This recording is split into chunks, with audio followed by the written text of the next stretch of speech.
Cross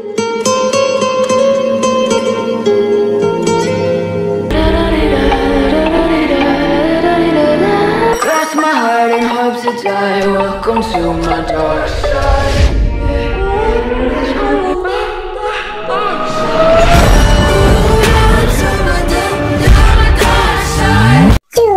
না বলবে না হামিং বার্ড, আজকে আমি আর ধৈর্য ধরতে পারছি না। তুমি জানোই তো আমি বড্ড অধৈর্য। জাগো কথা বলতে বলতে বিছানায় শুয়ে দিল তেকে। শাড়ির আঁচল পাশে সরিয়ে তের উপর চড়াও হলো সে। মুহূর্তের মধ্যেই তের পুরো মুখমণ্ডল এবং গলা জাগোকে ঠোঁটের স্পর্শে ভরে উঠলো। হাঁসফাঁস করছে তে। জাগোকে তাকে কিছু বলারই সুযোগ দিচ্ছে না। সেই পাগলামি, সেই হিংস্রতা। এমনিতেই জাগো সাধারণত শান্ত এবং স্বাভাবিক থাকে, তবে বিশেষ মুহূর্তে তার আবেগের তীব্রতা থাকে, কখনোই পুরোপুরি শান্ত থাকতে দেয় না। এই মুহূর্তগুলোকে তার অনুভূতি আর গভীর হয়ে ওঠে, যা তার আচরণে পরিবর্তন নিয়ে আসে। জাগো প্লিজ শুনুন। হুশ, চুপ, অন্য কিছু বলো পাখি, যেমন কিচ মি জাগো অথবা I want more, please baby say that. তেজ চুল খামচে ধরে বলল জাগো। সে সম্পূর্ণভাবে নিজের নিয়ন্ত্রণ হারিয়ে ফেলেছে। ফ্লোরে গড়াগড়ি খাচ্ছে তার শাড়ি, চুড়ি, গয়নাগুলো। তে চাইলেও থামাতে পারছে না জাগোকে, তাই বাধ্য হয়ে চুপ করে রইল। কিছুক্ষণের মধ্যেই জাগোকের মেজাজ বিগড়ে গেল। শোয়া থেকে উঠে বসে হাঁপাতে লাগলো সে। সমস্যার কথা আগে বলনি কেন? বলতেই তো চেয়েছিলাম, আপনি শোনার অবস্থায় ছিলেন। কপাল চেপে ধরে বসে আছে জাগো, গলা শুকিয়ে গেছে তার। বিছানা থেকে পোশাক হাতে নিয়ে উঠে দাঁড়ালো সে। তেও উঠে বসেছে, গায়ে বিছানার চাদর। জাগোকে চোখে মুখে তীব্র রাগ, যেন একটু আগুনের শিখা। তেকে একেবারে চমকে দিয়ে ঘরের জিনিসপত্র ভাঙতে শুরু করলো জাগো। তে ভয়ে আতঙ্কে কিছু বলতে পারলো না। সে শুধু নিঃশব্দে বসে রইল। কিছুক্ষণ পর ঘর থেকে বেরিয়ে গেল জাগো। ঘরের ভাঙাচোরা অবস্থায় তাকিয়ে দীর্ঘ নিঃশ্বাস ফেললো তে। সবকিছু তছনছ করে ফেলেছে জাগো। সারা রাত ওইভাবে বসে রইল তে। অপেক্ষা করতে লাগলো জাগোকে, কিন্তু সে আর ফিরে এলো না ঘরে। ফজরের আজানের আগে আগে চোখ লেগে এলো তের। কখন ঘুমিয়ে পড়েছিল টেরও পেল না সে। ভোরের আলো ধীরে ধীরে ঘরে প্রবেশ করছে। সকালের নরম রোদ জানালা দিয়ে ভেসে আসছে। বাইরে যানবাহনের কর্কশ শব্দ কানে ভেসে আসে, তবে জানালা বন্ধ রাখলে শব্দটা অনেকটাই কমে যায়। কিন্তু তে সবসময় জানালা খোলা রেখেই ঘুমায়। রাতের আকাশে মেঘ জমেছিল, তবে ঝড় বৃষ্টি হয়নি। শুধুমাত্র এক মৃদু ঠান্ডা হাওয়া গুঞ্জরিত ছিল। অ্যালার্ম ঘড়ির শব্দে হঠাৎ নড়ে চড়ে উঠল তে। সকাল 8:30টার অ্যালার্মটা সেট করা ছিল। এটি মূলত জাগোকের অফিসে যাওয়ার জন্য, তবে প্রতিদিনের মতো আজও তার ঘুম আগে ভেঙে গেছে। আজও তার ব্যতিক্রম হয়নি। ঘুম ঘুম চোখে কিছু সময়ের জন্য তাকিয়ে থেকে তে বুঝতে পারলো আজও সে জাগোকের বুকের মধ্যে শুয়ে আছে। পুরো বিষয়টা বুঝতেই তার ঘুম ঘুম ভাব একেবারে কেটে গেল। চোখে ভালো করে তাকিয়ে দেখলো, হ্যাঁ, জাগোক তার সামনে শুয়ে আছে। আর তে জাগোকের হাতের উপর শুয়ে তার বুকের দিকে মুখ গুজে আছে। স্বস্তির নিঃশ্বাস ফেলল তে। মনে মনে ভাবলো, যাক, লোকটার রাগ কমেছে। তবে তার মনে কোনো দোষ ছিল না। অনেকবার সে চেয়েছিল বলার সমস্যা আছে, কিন্তু কে শুনে কার কথা। Good morning humming bird. জাগোকে ঘুম জড়ানো কণ্ঠটা দারুণ লাগে তে। মিষ্টি করে হাসলো তে। Good morning. 8:30 বেজেছে? হ্যাঁ, ঘড়ি তো তাই বলছে। 8:40 বেজেছে। আর মোড়া ভেঙে থেকে আরো শক্ত করে জড়িয়ে ধরলো জাগো। মনে হচ্ছে টম তার জেরিকে বুকের মধ্যে লুকিয়ে রেখেছে। তে জাগোকের বুকে মুখ গুজে আছে আর মুচকি মুচকি হাসছে। জাগোকের গায়ের গন্ধটা খুব ভালো লাগে ওর। তাহলে এখন উঠতে হবে জান। অফিসে যাইনি 3 দিন হলো, গিয়ে দেখতে হবে কি অবস্থা এখানকার। শোয়া থেকে উঠে বসলো জাগো। তেও উঠে বসেছে। হ্যাঁ, যেতে তো হবেই। আর বলো না, একটু চোখের আড়াল করলেই সবাই লুটেপুটে খাওয়ার চেষ্টা করে। বিয়ের পর থেকে ইতালিতে একবারও যাওয়া হয়নি বলে ওখানকার অবস্থা কি যে হয়েছিল তা শুনলে। একা মানুষ, 2 জায়গায় থাকাও সম্ভব না। ভাবছি সুগাকে ভালো করে কাজকর্ম শিখিয়ে ইতালি পাঠিয়ে দেবো। কেমন হবে? এর অবাক লাগছে। জাগো তার সাথে কাজের বিষয়ে আলোচনা করছে। Humming bird, say something. হ্যাঁ, ভালোই হবে। নিজেদের লোক থাকলে আপনাকে টেনশন করতে হবে না। হ্যাঁ, সেটাই। থাকো, ফ্রেশ হয়ে আসছি আমি। আচ্ছা। ওয়াশরুমের দিকে এগোলো জাগো। তে চটজলদি জামা কাপড় চেঞ্জ করে রান্নাঘরের দিকে এগোলো। রোদ উঠেছে, আলোয় ধীরে ধীরে ভরে উঠেছে চারিদিক। রাস্তায় গাড়ির শব্দ, মানুষের হাঁটার তাড়া। শহর জেগে উঠেছে নিজের চেনা ব্যস্ততায়। দোকানপাট খুলছে, চায়ের স্টলে ভিড় বাড়ছে। অফিস মুখো মানুষের মুখে তাড়া। রান্নাঘরে ব্যস্ত সময় কাটাচ্ছেন? জিন, নাস্তা তৈরি হয়ে গেছে প্রায়। জিসু নাস্তা সেরে স্কুলে যাওয়ার জন্য ডাইনিং টেবিলে বসে আছে। কিম নামজুন মাত্র রেডি হয়ে ডাইনিং রুমে প্রবেশ করলেন। পরনে ফর্মাল পোশাক, মুখে হালকা চাপ দাড়ি ওনার। আজকে আমি তোকে স্কুলে পৌঁছে দিয়ে আসবো, চেয়ার টেনে বসতে বসতে বললেন কিম নামজুন। আমি তো একাই চলে যেতে পারবো বাবা, তোমার আবার কষ্ট করতে হবে না। সে আমি বুঝবো, পাকা বুড়ি একটা। মেয়ের মাথায় হাত বুলিয়ে দিয়ে আহ্লাদে স্বরে বললেন তিনি। জিসু মুচকি হাসলো। এর মধ্যে জিন খাবার হাতে ডাইনিং রুমে এলেন। কি কথা হচ্ছে বাবা মেয়ের মধ্যে? তেমন কিছু না মা, আমাকে আজ বাবা স্কুলে পৌঁছে দিয়ে আসবে। তাহলে তো ভালোই। জিন বাপ মেয়েকে খাবার পরিবেশন করে দিচ্ছেন। নামজন খাবার খেতে শুরু করলেন। প্রায় মাস 2 হবে তো একে দেখি না। সেই যে এলো, তারপর আর কোনো খোঁজ নেই মেয়েটার। আমার সাথে ফোনে কথা হয় মাঝে মধ্যে, বললো তো সবকিছু ঠিকঠাক চলছে এখন। জাঙ্কুক আগের থেকে বদলে গেছে, ওর খেয়ালও রাখছে বললেন জিন। কিম নামজন মনোযোগ দিয়ে শুনলেন সব। জিসু কথা শুনতে শুনতে খাওয়া শেষ করলো। যাক, তাহলে ভালোই আছে। আমার সাথে তো জাঙ্কুকের খুব একটা দেখা হয় না, আমাদের কাজ কেবিনের মধ্যেই। মাসে একবার হয়তো বসের কাছে যেতে হয়। বুঝতে পেরেছি। ভাবছি জাঙ্কুককে কল করব, কল করে বলবো মেয়েটাকে নিয়ে 2 দিন থেকে যেতে। নামজন খাবার শেষ করে পানিটুকু খেয়ে বললেন, এত ভালো কি হয়েছে সে? না মানে জাঙ্কুকে এতটাই পরিবর্তন হয়েছে যে বললেই ডেকে নিয়ে আসবে? দীর্ঘশ্বাস ছাড়লেন জিন। জিসু এর মধ্যে বসা থেকে উঠে দাঁড়ালো। ভাইয়া অনেক ভালো বাবা, দেখো আপুকে নিয়ে ঠিক বেড়াতে আসবে। জিসুর কথায় মুচকি হাসলেন জিন। এলেই ভালো। আজ তো বিশ্ববিদ্যালয়ের ভর্তি পরীক্ষার রেজাল্ট দিয়েছে, সেদিকে কারো খেয়াল আছে নাকি তে আর পড়াশোনাই করবে না? জিসু ও জিন একে অপরের মুখ চাওয়াচাই করলো একবার। জিন বললেন, আমি তোর সাথে কথা বলে দেখব। যদিও তোমার মেয়ে লেখাপড়া অপছন্দ করে, কিন্তু গ্রাজুয়েট তো কমপ্লিট করবে অন্তত। কিম নামজুন ডাইনিং রুম থেকে বেরিয়ে যেতে যেতে বললেন, হ্যাঁ বলে দেখো, আমি গেলাম। জিসু আয় তাড়াতাড়ি। হ্যাঁ বাবা চলো। জিসু মাকে ইশারায় বিদায় জানিয়ে বাবার সাথে বেরিয়ে গেল। ডাইনিং টেবিলের উপর ধোয়া ওঠা বুড়া মাংসের প্লেটটা রাখতে গিয়ে জিমিন হঠাৎ থমকে গেল। পাশ থেকে পানির গ্লাস তুলতে গিয়ে তে হঠাৎ কেঁপে উঠলো। বিষয়টা জিমিন খেয়াল করেছে। ভাবি আপনি ঠিক আছেন? জিমিনের কণ্ঠে উদ্বেগ। তে জবাব দিল না, কিংবা জবাব দেওয়ার মতো অবস্থায় নেই সে। তার মুখটা হঠাৎ ফ্যাকাশে হয়ে এসেছে, চোখের পাতা ভারী, হাঁটু কেঁপে উঠলো হঠাৎ। জিমিন কিছু বলার আগেই তের অতটুকু দেহটা ধপ করে নিচে পড়ে গেল। জিমিন আটকে উঠে ছুটে গেল তার কাছে। ভাবি ভাবি চোখ খুলুন। হাত পা ঠান্ডা হয়ে যাচ্ছে তের। নিঃশ্বাস চলছে কিন্তু খুব ধীরে, যেন এক একটা নিঃশ্বাস নিতে কষ্ট হচ্ছে। জাঙ্কুক তখন নিজের ঘরে রেডি হচ্ছিল। কেমন হই হুল্লোড়ের শব্দ শুনে দরজা খুলতেই জিমিনের চিৎকার ভেসে এলো কানে। এর মধ্যেই জিমিনের ডাক শুনতে পেল জাঙ্কুক। ভাইয়া ভাইয়া জলদি আসেন, ভাবি অজ্ঞান হয়ে গেছে। জিমিনের কথায় সবকিছু এলোমেলো হয়ে গেল জাঙ্কুকের। ছুটে ডাইনিং রুমে গেল সে।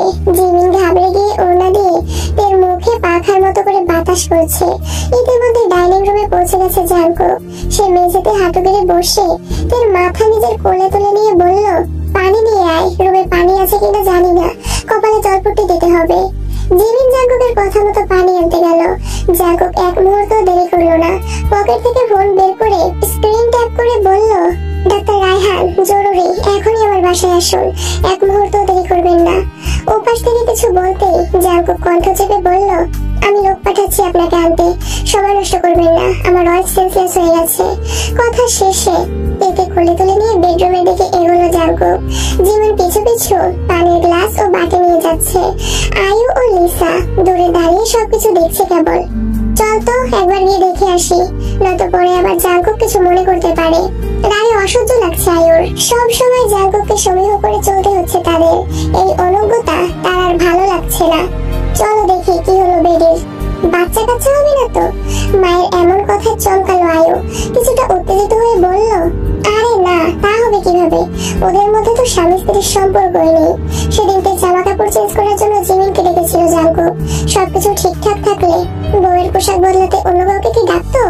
তাও ঠিক, তোর কথা যুক্তি আছে। চল চল।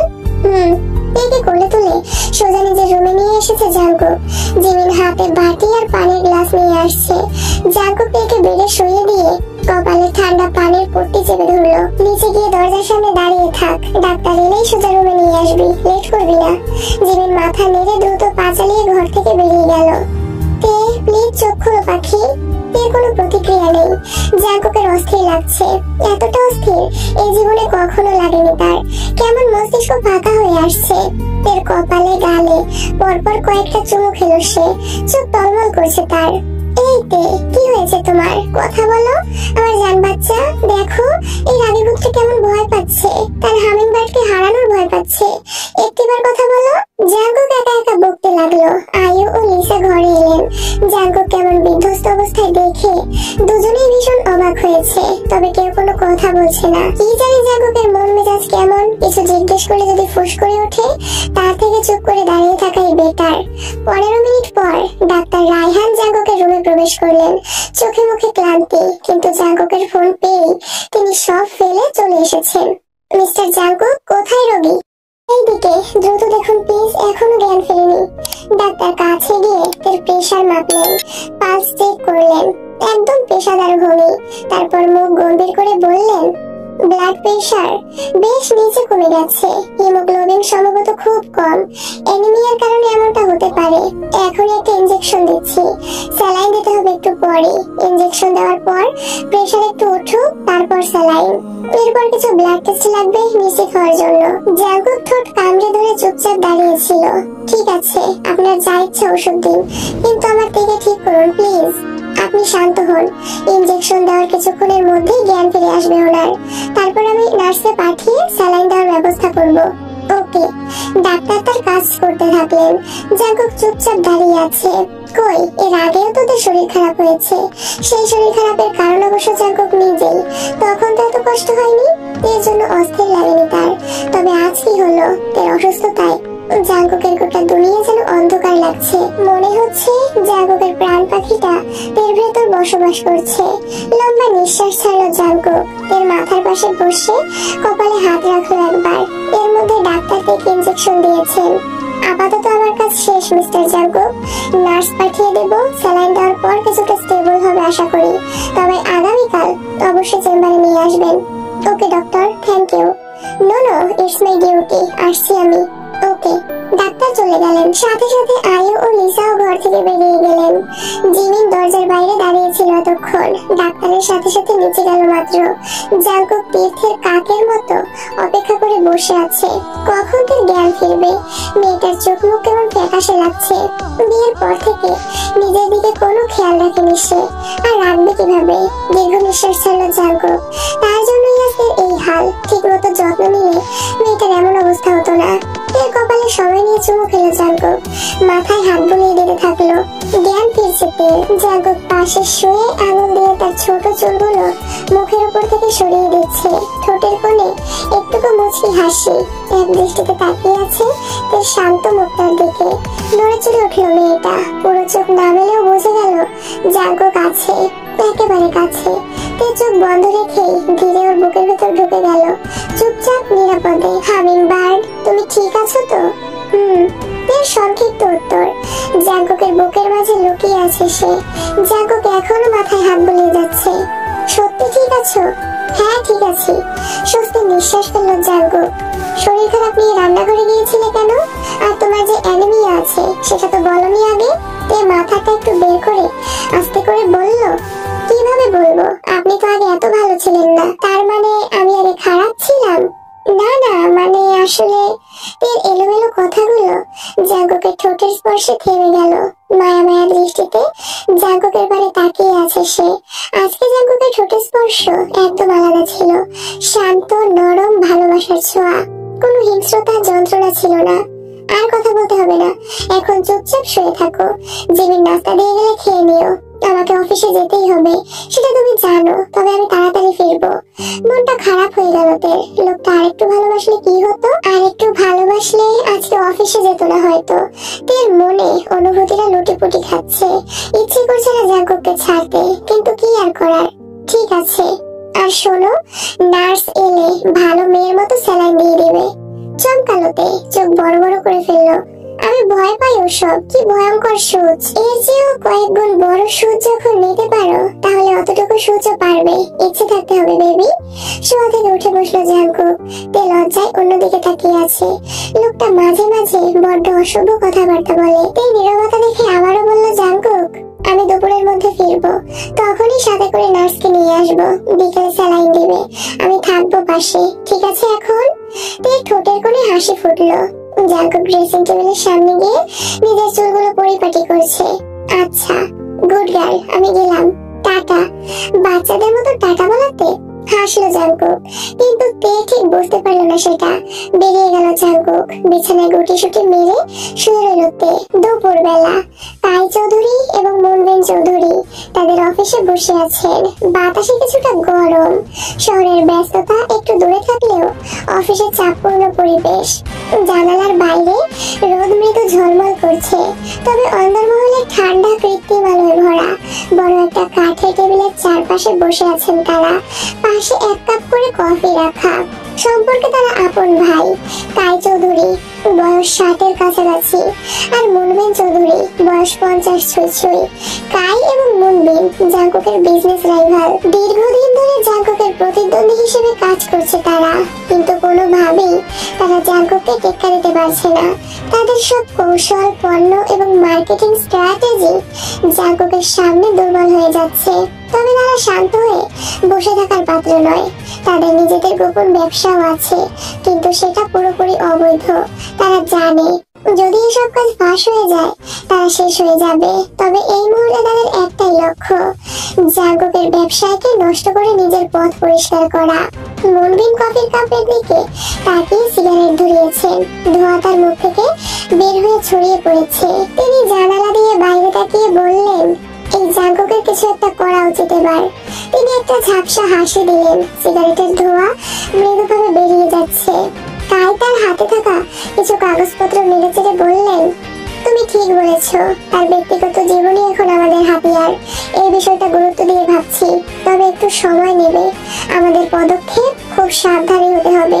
সোজা আঙুলে ঘি না উঠলে আঙুল তো বাঁকাতে হবেই। তার কণ্ঠে ঠান্ডা এক ধরনের আক্রোশ। মনে হচ্ছে তার লক্ষ্য শুধু জাঙ্কুক নয়, তার সমগ্র পৃথিবী ধ্বংস করে দেওয়া। মুনবিন হালকা মুচকি হাসি দিয়ে বললেন, আমাদের পরবর্তী পরিকল্পনা শুধু তার ব্যবসা নয়, তার জীবনের সবকিছু। একবার তার পারিবারিক সম্পর্কগুলো বিপদে পড়লেই তাকে একা পাওয়া যাবে, আর তখন আমরা চাইলেই তাকে সহজেই টেক্কা দিতে পারবো। তিনি কফির কাপটা টেবিলের উপর রেখে আবারও সিগারেট ধরালেন। কাই কাগজগুলো একপাশে সরিয়ে দিয়ে খোলামেলা স্বরে বললেন, তার ভালোবাসার মানুষদের কাছে যেতে হবে। পেছন থেকে আঘাত আসলে সামনে দাঁড়িয়ে সে কিছুই করতে পারবে না। হ্যাঁ, শুনেছি নতুন বিয়ে করেছে। গ্রাম থেকে তার পরিবারও ঢাকা এসে থাকছে। আগে তো একা ছিল, কিন্তু এখন তার পরিবার আছে সাথে। মুনবিনের কথায় মুচকি হাসলেন কাই। ঠিক আছে, এবার দেখা যাক। তারা দুজনেই চুপ করে গেল। খান ইন্ডাস্ট্রিকে পথে নামানোই ছিল তাদের একমাত্র লক্ষ্য। বিকেল বেলা জানালার ফাঁক গলে নরম রোদ ঘরের ভেতর ছড়িয়ে পড়েছে। তার স্যালাইনের ব্যাগে এখন সামান্যই তরল বাকি। নিঃশব্দে ফোঁটা ফোঁটা করে নামছে শেষ কয়েক ফোঁটা। জাঙ্কুক তার পাশে বসে আছে। সেই দুপুর থেকে এভাবেই বউয়ের পাশে বসে থেকেছে সে। এক মুহূর্তের জন্যও সরেনি। তে কাঁধের উপর দিয়ে মাঝে মাঝে চুপি চুপি তাকাচ্ছে জাঙ্কুকের দিকে, তারপর আবার তাড়াতাড়ি চোখ সরিয়ে নিচ্ছে। এমন ভাবে তাকাচ্ছে যেন ধরা পড়ে যাওয়ার ভয় কাজ করছে তার ভেতরে। লোকটা তো ভীষণ খারাপ, তবে এত কেয়ার কেন করে? তপ্ত নিঃশ্বাস ছাড়ল তে। যে কি হয়েছে সেটাই বুঝতে পারছে না বেচারি। এর জন্য সবচেয়ে বড় সমস্যা হয়ে দাঁড়িয়েছে জাঙ্কুক আশেপাশে গেলেই বুক ধুকপুক করে, নিঃশ্বাস যেন ঘন হয়ে আসে। জাঙ্কুকের বলা কিছু কথা তো মাঝে মাঝে স্লো মোশনে শুনতে পায় সে। স্যালাইন শেষ, এসো সুচটা খুলে দেই। চমকে উঠল তে, গলায় এক ঢোক শুকনো নিঃশ্বাস গিলে আমতা আমতা করে বলল, নার্স আপু কোথায়? উনি তো চলে গেছেন। কেন? ভয় পেও না, আমি খুলে দিতে পারি।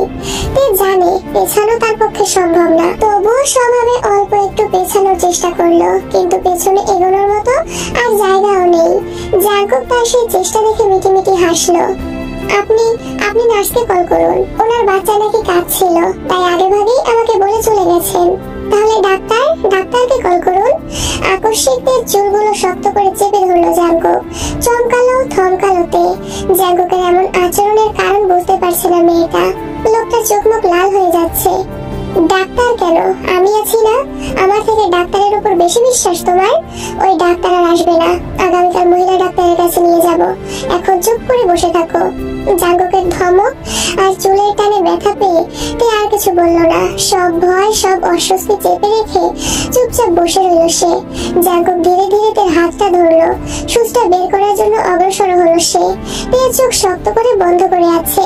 এক ঝলক তাকালো জাঙ্কুক তার মুখের দিকে, তারপর এক নিঃশ্বাসে দ্রুত সুচটা বের করে ফেললো। মৃদু গোগানির মতো একটা শব্দ বেরিয়ে এলো তের মুখ থেকে।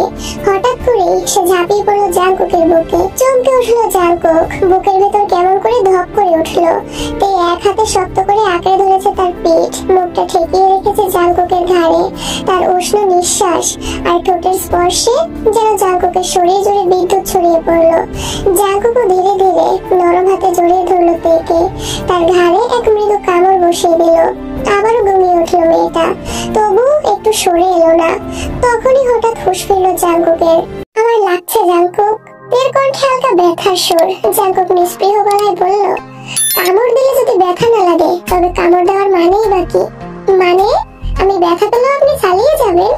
ব্রুকুচকে কিছুটা বিরক্ত গলায় বলল তে। আপনি আসলে একটা পাগল, ক্রেজি একটা মানুষ। কিছুটা বিরক্তি প্রকাশ করে বলল তে। নিজেকে জাঙ্কুকের থেকে দূরে সরিয়ে নিল। ব্রুকুচকে তাকিয়ে আছে জাঙ্কুক। তে কি রাগ করলো? এই মেয়ে রাগ করতেও জানে? বাহ, ইন্টারেস্টিং। হেই হামিংবার্ড, তুমি কি আমার উপর রাগ করেছো? না, একদম না। রাগ করা তো আপনার জন্মগত অধিকার। আমি কেন রাগ করবো? আপনার ইচ্ছে হলে আপনি কামড়ে দিবেন, ইচ্ছে হলে চুল ধরে টানাটানি করবেন, আবার ইচ্ছে হলে জোর করে থেমে গেল তে। বাকিটুকু আর বললো না। হঠাৎ যেন সদ্ভিদ ফিরে পেল। এক মুহূর্তেই নিজেকে অপরিচিত লাগলো তার। এই রাগ, এই অভিযোগ, এসব কোথা থেকে এলো? অভিমান জমেছে মনে, নাকি ভালোবাসার কোনো অভাব? লোকে বলে যখন ধৈর্য ফুরিয়ে যায়, যখন ভালোবাসার ঘাটতি টের পাওয়া যায়, তখন নাকি মানুষ সহজেই রেগে যায়। হয়তো তাই হচ্ছে তার সঙ্গে। হয়তো সে ক্লান্ত, হয়তো সে অভিমানী। জাঙ্কুক এতক্ষণ অবাক না হয়ে তাকিয়েছিল তার দিকে। এই ছোট্ট পাখিটা, এই হামিংবার্ডটা রাগ করলে এতটা সুন্দর লাগে সেটা আগে কখনো দেখতে পাইনি জাঙ্কুক। কথা শেষ করো বউ পাখি। জাঙ্কুকের গলায় এক ধরনের আদেশ মেশানো সুর। না মানে কিছু না। লাজুক অথচ ধরা পড়ে যাওয়া গলায় বলল তে। জোর করে আদর করবো? চোখ কপালে তুলে তাকালো তে। শুকনো ঢোক গিলে আমতা আমতা করে বলল, আমি অসুস্থ, শরীর খুব দুর্বল। তুমি না বললে তো আমি জানতেই পারতাম না। নাটুকেপনা হাসিতে বলল জাঙ্কুক। থ্যাংক ইউ মিসেস তে। হঠাৎ যেন তে দ্বিধায় পড়ে গেল। লোকটা কি রেগে গেল তাই এমন করে কথা বলছে, নাকি সত্যি সত্যি মজা করছে? জীবন জাঙ্কুক খান আরিশ মজাও করতে জানে। আপনি রাগ করেছেন? সন্দেহ মেশানো গলায় জিজ্ঞেস করলো সে। হ্যাঁ, রাগ করেছি, কারণ রাগ করা আমার জন্মগত অধিকার। জাঙ্কুকের গাল টেনে হালকা টেপে দিয়ে বলল, আর অধিকারের জায়গায় আমি খুব কঠোর, সহজে ছাড়ি না। গালে জাঙ্কুকের স্পর্শে এক মুহূর্তে নিশ্চিত হলো জাঙ্কুক মজা করছে। তবুও সে এক রহস্যময় মানুষ। এই ভালো, এই খারাপ, কখন যে কি করে বসবে তা কেউ জানে না। ভালো, নরম সুরে বলল তে। কিছুক্ষণ রেস্ট করো, আমি গিয়ে গোসল সেরে আসি। এখন কণ্ঠে অজান্তেই লজ্জা মেশানো টান। তুমি চাইলে একটু পরেও করতে পারি, উপযুক্ত কারণ দাঁড় করিয়ে তারপর। তুমি চাও? জাঙ্কুকের দৃষ্টি যেন চুম্বকের মতো। তে কিছু বললো না, শুধু চোখ নামিয়ে নিল।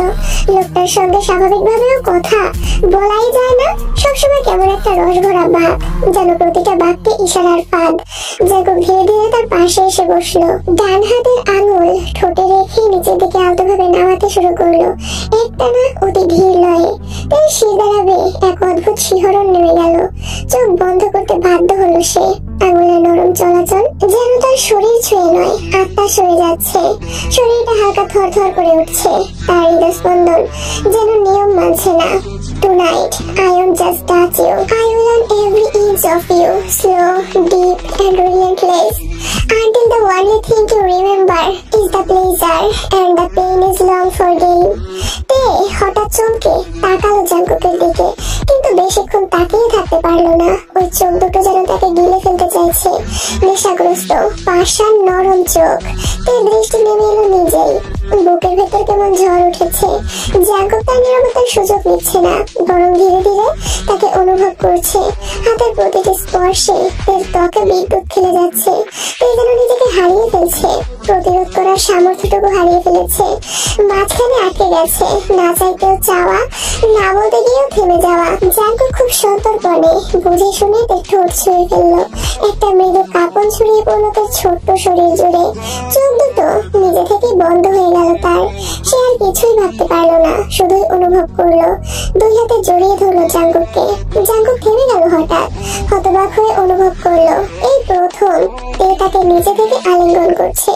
বুকের গভীরে এক অদ্ভুত প্রশান্তি ভর করলো তার, যেন এটাই ছিল তার চাওয়া, বহুদিনের কাঙ্ক্ষিত মুহূর্ত। এর অবস্থা তখন দিখারা পথিকের মতো, কিছুই বুঝতে পারছে না কি করেছে, কি করবে। এক অচেনা ঘুরে ডুবে আছে, যে ঘুরে যুক্তি নেই, আছে শুধু হৃদয়ের স্পন্দন। কি হলো? জাঙ্কুকের প্রশ্নে অন্যদিকে ফিরে তাকালো সে। ঘন ঘন নিঃশ্বাস ফেলে নিজেকে ধাতস্থ করে নিতে কয়েক মিনিট সময় লাগলো তার। জাঙ্কুক মিটিমিটি হাসছে। তেকে বশ করার মন্ত্র শিখে ফেলেছে যেন সে।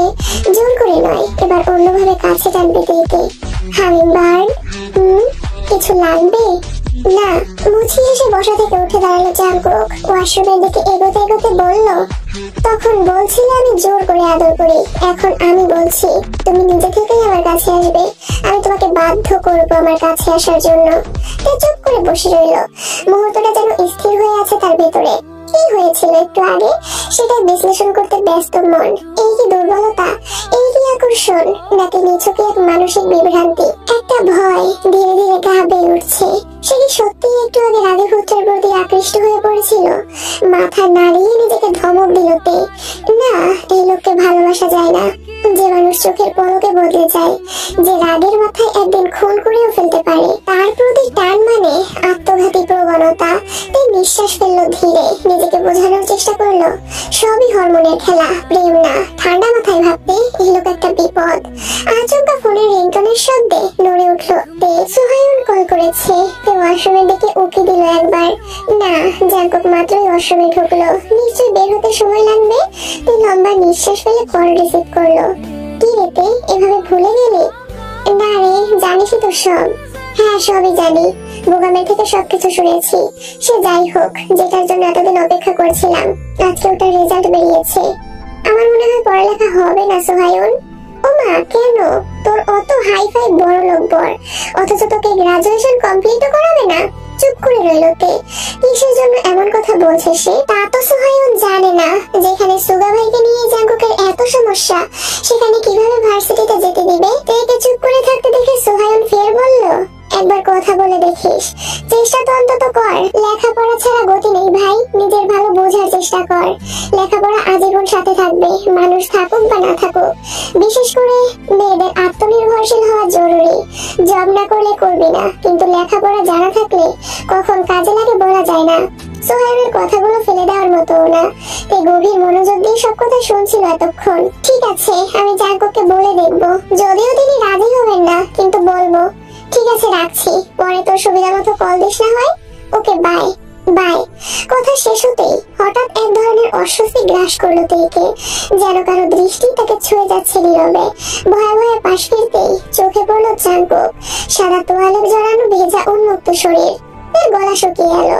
এই চেহারায় জাঙ্কুককে সে বহুবার দেখেছে, তবু আজ যেন আলাদা লাগছে।